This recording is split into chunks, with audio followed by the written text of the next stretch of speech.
Hello everybody, welcome back. It is me, your old pal Orpheus, with another adventure here on Orpheus Plays. We're playing Blade and Sorcery today. We're in survival mode, and I wanted to tell you a story about something. Well, I almost got caught for a federal wiretapping at one point in my life.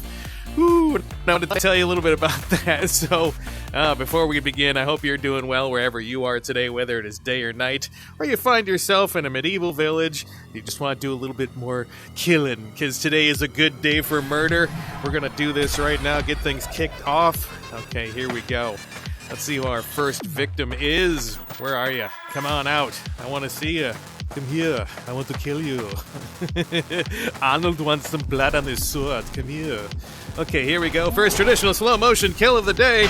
We're going to get this guy all riled up, get him nice and happy, thinking he's winning something. Oh, no.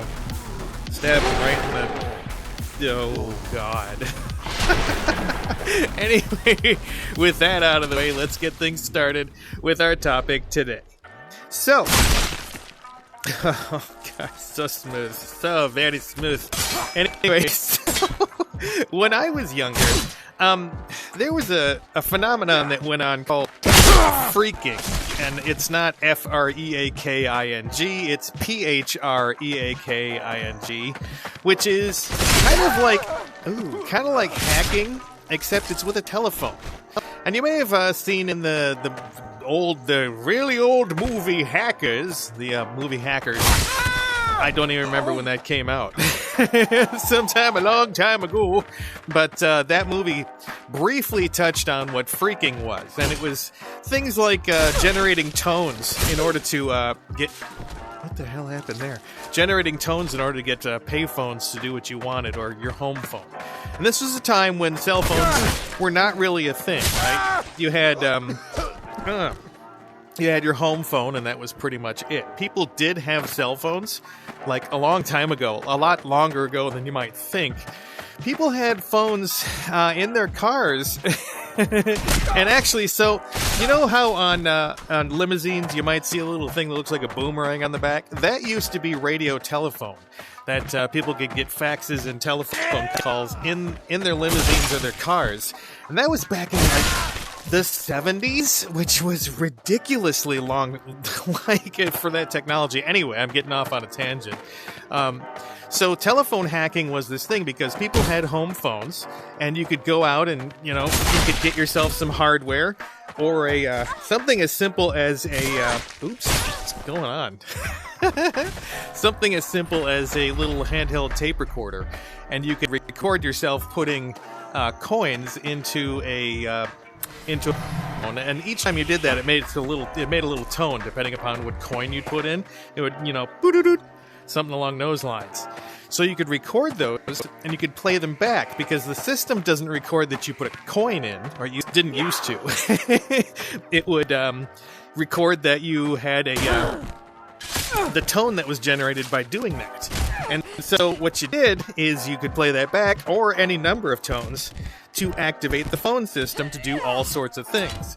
Because there was a system when you first use a phone back then, you'd get into something called a trunk. I'm going to get a little deep on this, but it helps, okay? So what you do is you get into a trunk, you open this trunk, and then you're allowed to go anywhere in the phone system. Well, so what do you do? How do you open that trunk? Well, there's a lot of ways. You can either do it with coins, or a long-distance phone card, or, just using the long distance on your phone, or whether you're calling locally, something like that, okay? You're like, why is he telling me this boring stuff? Okay. Well, in order to bypass some of that stuff, you can use... Ooh, forked you up. You can use a physical way to do that. So, if you've ever seen a telephone repair guy, and they are doing some work on a telephone pole... Ooh. Oh, come here. Ooh. And he's...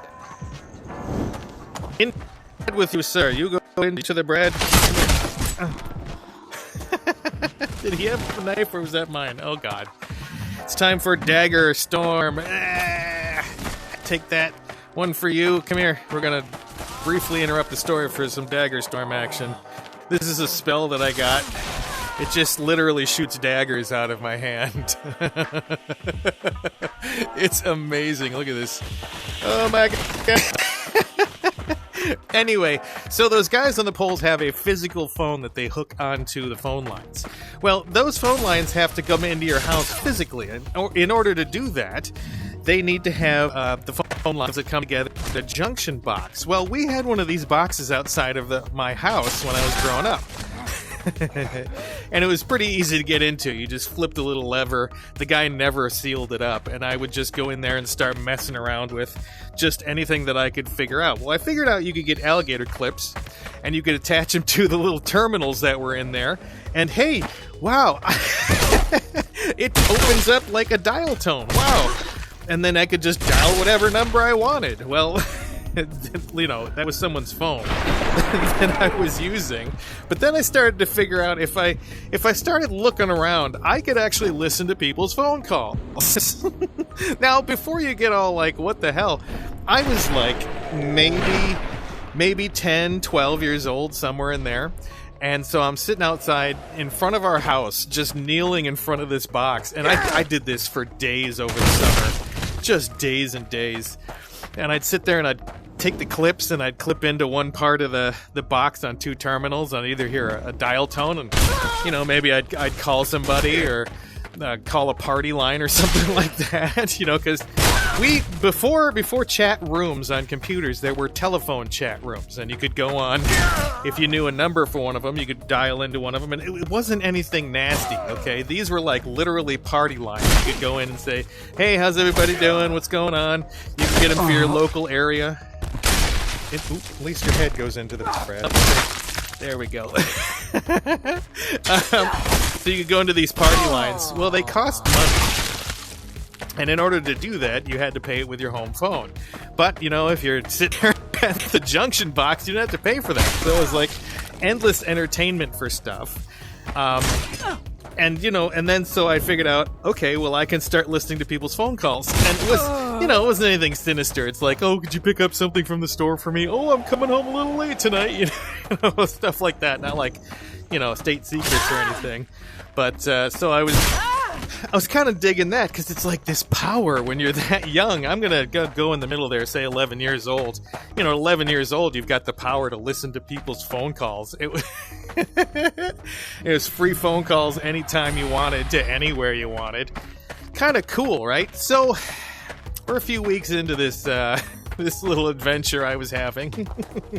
And I'm sitting in front of there, and it was like 2:30 on like a Tuesday or something like that. Just a total boring afternoon. And I'm sitting there, and I'm clipping onto all these phone lines, and I'm listening to them and stuff, and I feel a tap on my shoulder. And it was a cop. Probably figured out that a 11-year-old is probably not supposed to be clipped in with a phone that I made myself, by the way. I went and got one of those cheap phones, and I hooked alligator cables or clips up to the wiring, and I figured out that's how the guys do it when they're up on the pole. So, hey, why not? You know, that's what I can do. And so I'm sitting there, I tap on the shoulder, I turn around, it's this cop, and you know, he's standing over me, and I'm kneeling down, so like I'm looking up, and this guy, you know, let me give you an idea. I'm looking up at this guy, and it was like this guy was huge to me. And so I have to go, hello, and he says, so what are you doing? Said, nothing. And he looks at my setup and he says, are you clipping into people's phone lines? Because this was like, you know, it was a public service thing, so they kind of knew what was going on with that. And so he says, are you clipping into people's phone lines? I said, no. Here. Well, long story short, they found out that I had racked up about, $2,000 worth of phone calls. Fortunately, I think my parents paid all the restitution out of court and everything, because I never got in trouble for it. Like, I never went to juvie or anything. I think I had to say sorry to a few people, like, because I called the party line on their number. But, like, besides that, I didn't have to do anything. I was, 11 years old. What are they going to get me for? And It's not like I'm going to go to jail for that. Anyway, so what they were going to try to do is if I was an adult doing that, I would have been charged with federal wiretapping, which that would have been very bad.